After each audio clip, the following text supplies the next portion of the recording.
मेरे प्यारे बच्चों, welcome to mathematics with Satyendra Dhama from golden gate international school. NCERT class 9th chapter चल रहा था पोलिनोमियल्स और एक्सरसाइज चल रही है हमारी 2.5।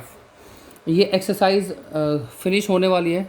इसमें 13, 14 और 15 क्वेश्चन बचते हैं। तो now I am doing question number 13। Question is, if x plus y plus z is equal to 0, then show that x to the power 3 plus y to the power 3 plus z to the power 3 is equal to 3xyz। तो बच्चों देखिए, ये given है और ये हमें proof करना है। ठीक है, तो प्रूफ लेते हैं। जहाँ पर प्रूफ करना होता है, शो करना होता है, वहाँ पर प्रूफ लिखते हैं, सॉल्यूशन नहीं लिखते। इट इज़ गिवन, क्या गिवन है? x plus Y plus Z is equal to 0। Okay, और we can write x plus Y is equal to minus Z. Z को मैं इस तरफ लेके आ गया। ठीक है, ओके बच्चों, इसके बाद क्यूबिंग बोथ साइड्स। हम cubing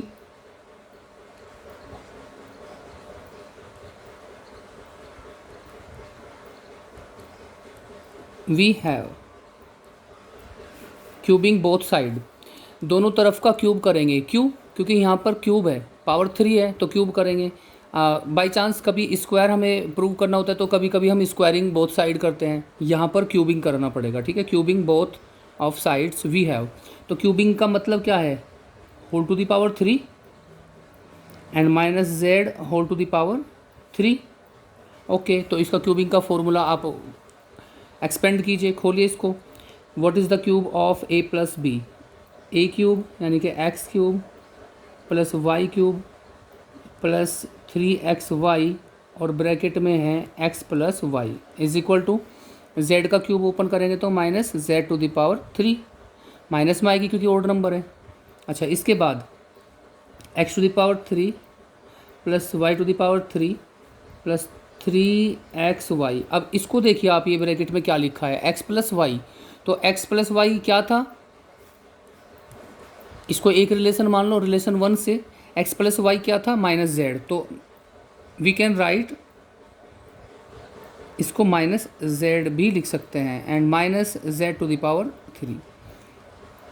x to the power 3 plus y to the power 3, जब इन दोनों की मल्टीप्लाई करेंगे तो plus minus minus 3xyz is equal to minus Z to the power 3। ये minus Z to the power 3 है, यहाँ लेके आओ और इसको इस तरफ, तभी तो बनेगा ये वाला फॉर्मूला।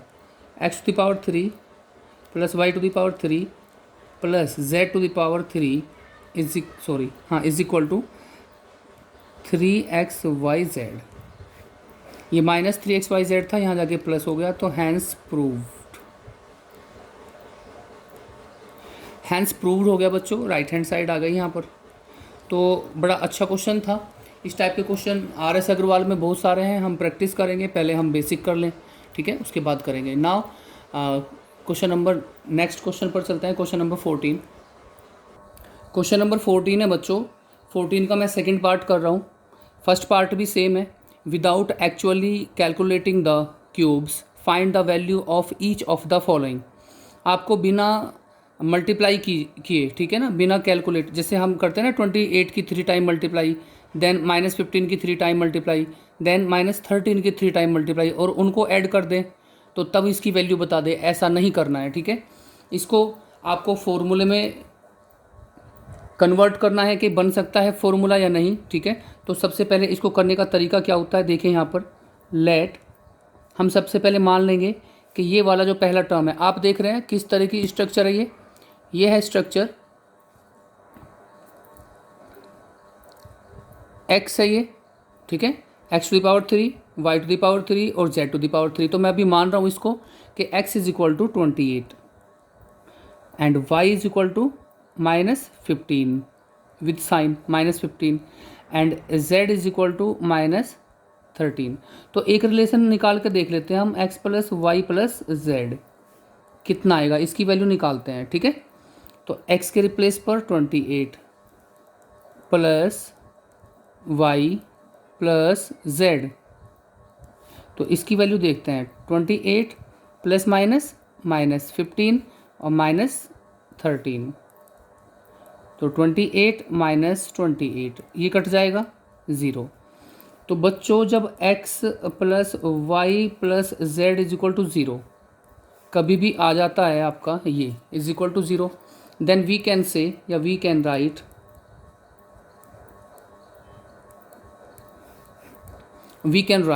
जब x plus Y plus Z is equal to zero होता है तो तब एक फॉर्मूला निकल जाता है आपका x to the power 3 plus y to the power 3 plus z to the power 3 is equal to 3xyz। ये हमने एक क्वेश्चन भी किया था, वो क्वेश्चन जो था वो एक फॉर्मूला ही था, हमने फॉर्मूला ही प्रूव किया था वो, ठीक है। तो ये तब x cube plus Y cube plus z cube 3xyz के इक्वल होगा, ठीक है। और we can write x cube, ये एक्स क्यूब ही तो है, ये एक्स ही तो माना था हमने, x cube plus Y cube plus z cube, और z के रिप्लेस पे क्या था -13 और y के रिप्लेस पर -15। तो ये लेफ्ट हैंड साइड है आपकी, आप इसको ऐसे भी लिख सकते हैं 28 whole to the power 3 plus -15 whole to the power 3 plus -13 whole to the power 3 is equal to, इसी की वैल्यू निकालनी थी ना आपको विदाउट कैलकुलेटिंग द क्यूब्स, बिना क्यूब किए हमें इसकी वैल्यू निकालनी है, तो बड़ी आसानी से निकल जाएगी। अब हमें लिखना है is equal to 3xyz, 3 into x की जगह पर 28 और वाई की जगह पर -15 इंटू और z के रिप्लेस पर -13। तो जब आप इसकी मल्टीप्लाई करोगे बच्चों तो मल्टीप्लाई आएगी आपकी 16,380, ठीक है, तब ये मल्टीप्लाई आएगी, ठीक है, क्योंकि मैंने की थी तो ये वाला आंसर आपका आ जाएगा। तो आपको बिना कैलकुलेट द क्यूब हम इसको ऐसे हम निकालेंगे, और फर्स्ट पार्ट भी बिल्कुल सेम होगा, ठीक है। इसको एक दो बार वीडियो को देखिए पॉज करके, अगर जो समझ नहीं आता है तो पूछना। Now question number 15, question number 15 देखिए बच्चों। Question is give possible expressions for the length and breadth of each of the following rectangles in which area in their areas are given below. तो आपके ये दो पार्ट है, part first part second. First का area given है 25a² minus 35a plus 12। This is a quadratic equation, ठीक है, quadratic equation है ये, और ये भी क्वाड्रेटिक इक्वेशन है इन वाई, और ये ए में है, तो इनके हम फैक्टर कर देंगे, जो फैक्टर आएगा वही आपका क्या होगा, पॉसिबल लेंथ एंड ब्रेथ होगा, ठीक है। तो इस क्वेश्चन को खुद करना, सिर्फ फैक्टर करना है, और उसी का वो जब ये एरिया है तो उसकी जो लेंथ और ब्रेथ होगी वो उसके फैक्टर्स होंगे, क्योंकि फैक्टर्स की जब मल्टीप्लाई करते हैं तो गिवन पोलिनोमियल ही आता है, ठीक है। तो इसको करके देखना, नहीं होता है तो मेरे से पूछना, ठीक है। नाउ क्वेश्चन नंबर 16 देखिए बच्चों, क्वेश्चन नंबर 16 और 15 दोनों एक जैसे हैं। Question 16 is what are the possible expressions for the dimensions of the cuboids whose volumes are given below. ये वॉल्यूम गिवन है किसके, क्यूबॉइड्स के। तो ये कह रहा है कि what are the possible expressions for the dimensions, ये पॉसिबल एक्सप्रेशंस क्या होंगे, और एक्सप्रेशंस क्या होते हैं, लेंथ ब्रेथ और हाइट, ठीक है। डायमेंशंस क्या होता है, लेंथ ब्रेथ और हाइट। तो किस तरह से पॉसिबल हो सकता है कि मल्टीप्लाई करने के बाद उसका क्यूबॉइड आ जाए, ठीक है ना, वॉल्यूम आ जाए। तो वॉल्यूम ऑफ क्यूबॉइड क्या होता है, volume of cuboid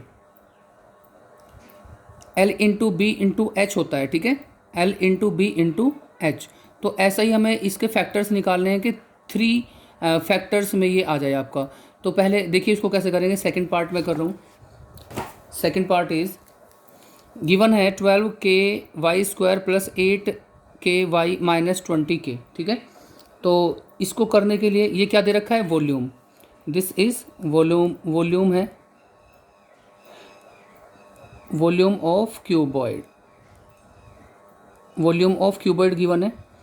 we can right, ये क्वाड्रेटिक इक्वेशन है और इसके हमें फैक्टर करने हैं। तो सबसे पहले ये देख लीजिए बच्चों कि यहाँ से कुछ कॉमन आ सकता है या नहीं, ठीक है। यहाँ से कुछ कॉमन दिखाई दे रहा है मुझको, k एंड 4 क्यों, क्योंकि 4 एंड k, 4 सभी को डिवाइड कर देगा, ठीक है ना, 12 को भी, 8 को भी और 20 को भी। तो सो 4 इज़ कॉमन, तो यहाँ बचेगा 4 3 जा 12 y स्क्वायर, 4 2 जा 8 y माइनस 4 5 जा 20, ये बच गया आपका।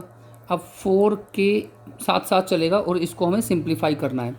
5 3 जा 15, ये क्वाड्रेटिक इक्वेशन है, इसको कैसे सोल्व करते हैं? 5 3 जा 15 और 15 के ऐसे फैक्टर जिनका डिफरेंस 2 हो, तो 5 3 जा 15 ही होता है, 5 - 3 ये 2 आ जाएगा। तो मैं इसको लिख सकता हूँ 3y² प्लस y बाहर कर लीजिए और 2 की जगह पर लिख सकते हैं 5 - 3 -5। 4k 3y² plus 5y - 3y -5। 4k अंदर क्या बचेगा ब्रैकेट में, यहाँ से कॉमन लो, तो कॉमन दिखाई दे रहा है मुझको y, तो 3y एंड प्लस 5। अब 3y -5 यहाँ है तो -1 कॉमन लो, मैंने बताया था ना अंदर का चेंज हो जाता है साइन। 3y + 5 जैसे हमें ज़रूरत होगी वैसे ही हम ले लेंगे। अगर जो ये 3y + 5 होता तो +1 लेते फिर कॉमन। तो यहाँ से 4k और फैक्टर्स आ जाते हैं 3y + 5 एंड y -1। तो आपको दिख रहे होंगे ये क्या है, फैक्टर्स हैं। 4k into 3y + 5 into y -1। और वॉल्यूम ऑफ क्यूबॉइड क्या होता है, L into b into h. ये भी मल्टीप्लाई में है, ये भी मल्टीप्लाई में है। L का काम क्या कर रहा है 4k, B का काम क्या कर रहा है 3y + 5 एंड H का काम क्या कर रहा है y -1। सो ये सेटिस्फाई करता है डायमेंशंस को ऑफ ए क्यूबॉइड। ये L है, ये ब्रेथ है, ये हाइट है। ओके बच्चों, तो ऐसे आपको फैक्टर्स करने हैं। So length of cuboid is 4k, ठीक है ना। और ब्रेथ क्या होगा, breadth of cuboid is 3y + 5 and height क्या होगा, हाइट होगा y -1। तो ये डायमेंशंस को सेटिस्फाई करते हैं, ठीक है। क्योंकि यहाँ पर हमें क्या दिया था, वॉल्यूम, तो वॉल्यूम दिया गया है तो यहाँ से हमने कॉमन लेके इसके फैक्टर्स कर लिए, तो ये लेंथ, ब्रेथ और हाइट को रिप्रेजेंट कर रहा है यहाँ पर। ओके, सो बच्चों चैप्टर कंप्लीट होता है, चैप्टर 2 इज़ कंप्लीट नाउ, ठीक है। तो मैं एक बार दोनों चैप्टर्स का फिर से टेस्ट लूँगा, आपको प्रैक्टिस करनी है, ठीक है। NCERT आपको दोबारा से ही करनी है प्रैक्टिस, और कोई भी डाउट आता है तो मेरे से पूछना। Okay, thank you so much everyone, best of luck.